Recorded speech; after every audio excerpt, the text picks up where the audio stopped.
Hello, Alan Biggs with a warm welcome to the Ref Show, otherwise regarded in some quarters as another version of grumpy old men. We've got some young men, actually, for a change this week in the studio.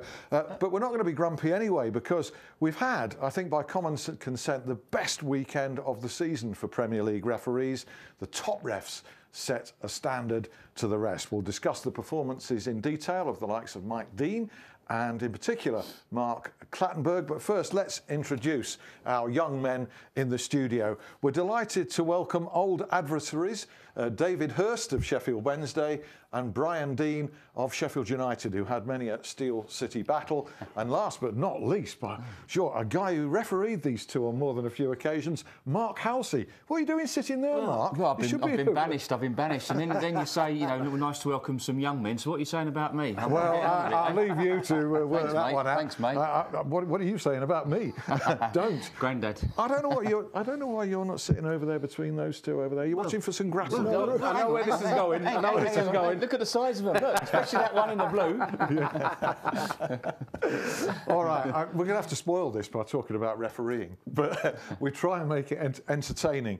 We'll come to the big game, Chelsea and Manchester City, shortly. But what makes our top guys the top guys? Mike Deane, for instance, Stoke 3, QPR 1. I think another faultless performance.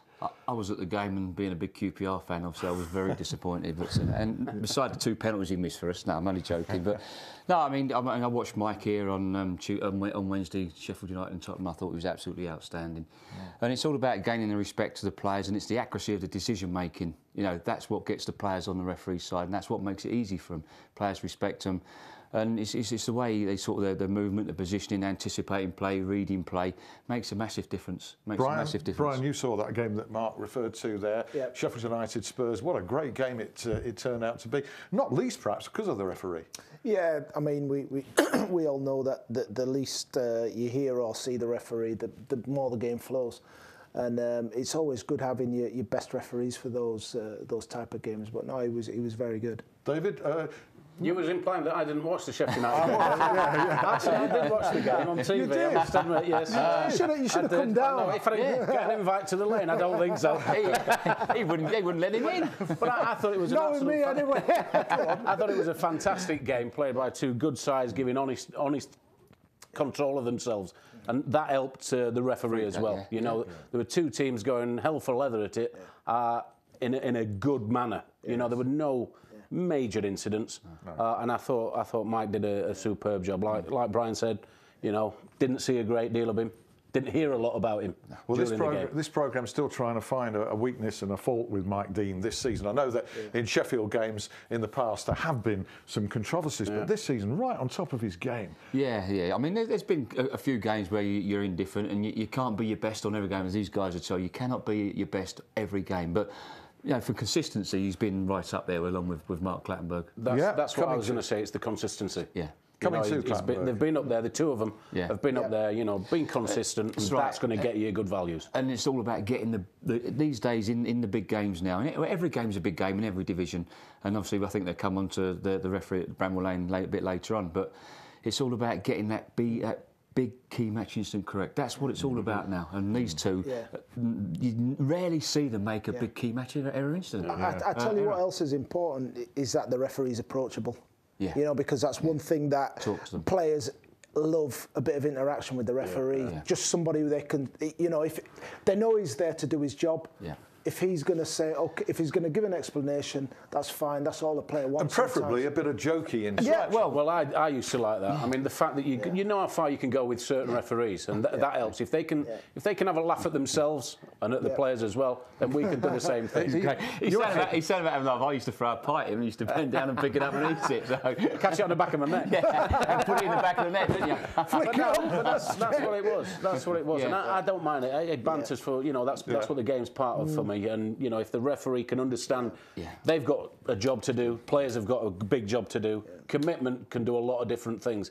If the referee can understand that, whether it be a slightly late tackle, you know, not everybody's trying to go and snap somebody in two. Let's go on to Clattenburg then. We are getting on to Mark, and Hirst is hit the nail on the head. It's all about a smile, having a smile on your face, that presence, that diffuses so much, a smile. I have to say, Mike Deane doesn't very often seem to smile to me. He did. Well, I was watching him on Wednesday night and he did, and I was watching him on Saturday and he did there as well. I'll tell you a little instance, and Brian will have been in the same situation during a game when you've had a go at the referee, and he turns around and lets you know how well you're playing as well. Then you go, OK, fair play. You've made a mistake. I've made better. Hey, Hirst, that's happened to me a few times. Well, that's what I said. As I say, he's absolutely right. I've had a few. Some players had a right go at me. And when he's hit that ball over the bar, I said, "You having a go at me? You want to look at yourself?" Yeah, exactly. But the player in general will actually have a little giggle about that. Put his head down and get on with the game. And it's about personality. Situation diffused. We need personalities in the game. Referees with personality, not robots. Well, there's no doubt that Clattenburg is a personality. Comes across as a personality on the field. Players seem to respect that. Chelsea and Manchester City finished 1 apiece. There were predictions that it was going to be a high octane, possibly a powder keg game, but it never looked like that. No, I mean, I've refereed that game many times, and that game is not a difficult game. And the players help Mark, you know, and the players know Mark. I would have put Mark on the Chelsea-Liverpool game on Tuesday because the second leg, these guys would say a second leg of a cup tie is always a lot more tougher. And I just felt the inexperience of Michael Oliver on the Tuesday, it showed. But going on to Mark, I mean, you know, the way he handled Jose on the sideline when he was having a little go, you know, he wasn't making it the centre of attention, just went across there, quick word and away he come. And just his own demeanour, you know, he managed the game, he managed the occasion, he managed the players. So I think 2 yellow cards. And it's just and it's his personality and his body language that tells the players he's in charge. And his accuracy of decision making and the correct decisions. You know, recognition of offences. That's what makes it easy. What we were talking about there was whether a ball was out a hairline decision for a throw-in, and you know the referee's had a good game when that's all. In real time, that's out of play.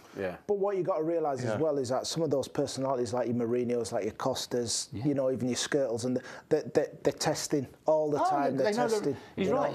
You've got to know who's boss. They know their referees. When you come on the pitch and you saw a certain referee, you go, oh, we got him today. He's a right one. This one, we know what we'll get away with this one. But because he'd make himself the centre of attention, you hit a nail on the head there. You know, if they go out there with the crowd looking at them, we've got trouble. It wasn't mentioned actually. Whenever one of them wants to get out of the way, then we should have a good game. He made it look easy, and very often when people make it look easy, it's actually not. To be fair, when you've got the talent that was on the pitch, it shouldn't be too difficult. But in every game, I mean, listen, no game's easy for a free, but the players make a big difference. The players can dictate how the game goes and how a referee. Despite that, Mark, you're a friend of Jose Mourinho.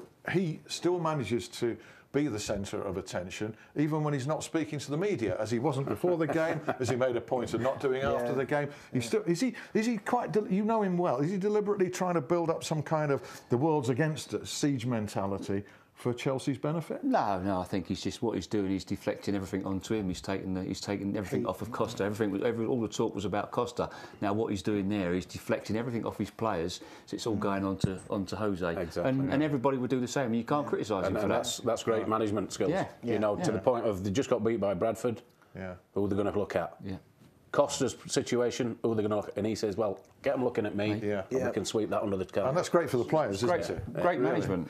Let's whip through a couple of other performances. There were some really good ones, but 1 or 2 talking points to come. Martin Atkinson, consistent standard at the moment. Manchester United 3, Leicester 1. But was Van Persie offside for the first goal? Yes, you've got to say Van Persie was definitely offside, but obviously that's not down to the referee. That's down to the assistant referee losing his focus, losing his concentration. That was offside. And as a striker, what a finish! Yeah, great finish. You've got to give him the goal for the finish because that was one hell of a finish. But you'd put that away, mate. I'd have took that if it had been offside. I'd have still claimed it. Hey, so much easier now, isn't it? But he was offside. Definitely. We've got the only 2 yellow cards you mentioned in the big game at Stamford Bridge, and across the Premier League, I counted up the yellows, and there were only 28 in 10 games. That's below the 3 average. Well, it's normally about 50 odd, isn't it? Yeah. But as I say, if you look at all the games over the weekend, there wasn't any controversial moments, was there? No. Possibly one. I don't know. Michael Oliver was in charge of Southampton, Swansea. Swansea won 1-0. There was a sending off Ryan Bertrand, and both managers queried that. What did you think? Yeah, I saw the incident, and I think, you know, we're talking sometimes when a player slides in, you know, he automatically is the bad guy, you know, and sometimes we've seen some challenges that have been worse from players who are more vertical So, and like you say, after the game, I think both managers said that it wasn't actually a sending off. But we've got ourselves to that stage now where every decision like that, where a player is horizontal, it comes under scrutiny. Yeah, if he's considered to be out of control in the way that he's making the challenge. But if you're making a challenge, 9 times, certainly when you're sliding into a challenge, and it happens in every game, no matter what league you're looking at. I mean, you're going to be out of control because momentum's going to take over. You know, and sometimes that is the case. Did get a touch on the ball, flicks his leg up a little bit, and that's where it looks a little bit naughty. Well, I mean, Michael, I think you can quite clearly see Michael's in doubt because he doesn't react straight away. He's waiting. And I know, I think he's had a shout from League Pro, but who said to him, that is a red card. So then Michael's got the red card out. Every challenge is made to look worse in slow motion. And what they've got to look at, is he endangered the player's safety? And, you know, you'd most probably say, yes, he has. But, as I say, every challenge is slow motion. So you could understand You can understand. You might have gone yellow. Yeah, you can understand the red card, but at the end of the day, I think, at that stage of the game... I think a yellow would have been sufficient. Yeah. But I think what happens is now, because of the amount of free kicks that are given now, when players just go down, you know, it magnifies that particular challenge, for example, that you think, OK, well, if that's a yellow card, that's got to be a red card. I think what made it worse was the player getting carried off. And I think that helps the giving of the red card, yes. Liverpool I've been carried off without any red cards on many of occasions. That's because you're out of because you got knocked out. That's why. And that's not mentioned in Saturday nights or Sunday nights or any other night. It's carried off, not carried out. I'm sure it was in Fools and Horses. It could easily have been. Liverpool and West Ham, 2-0 home win there. Andre Mariner, any issues? No issues, really. No, there wasn't too. I mean, I sat there watching both games yesterday as well, and didn't have nothing to write. I've got very little written down. And it's pleasing to say that, you know, we're talking good about referees. We love it. Yeah, absolutely. Contrary to rumour, we do like it. Hull 0, Newcastle 3. Now there was a talking point here. Phil Dowd. There was a ball blatantly handled into the net by El Mohammadi for Hull, putting it in the Newcastle. A goal was actually given. It was given. Well, it was given. Phil Dowd. Having watched the game, I thought when it went in, it was a goal.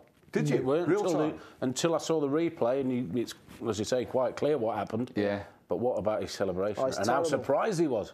Yeah. You know, when he got pulled back. That's embarrassing. And then as he's coming off the field as well, where he's up to the referee saying, watch it on the video. I mean, how does Steve Bruce feel there? Because, you know, that's embarrassing. He was very annoyed, wasn't he? I thought Steve covered it really well after the game. How he spoke of the incident, to be fair. But can I just say, you know, I mean, if you look at El Mohammadi, does he not know that everything you do is scrutinised by TV? I mean, he must have got home and thought, what have I done? Yeah, but he's got the same TV as Maradona.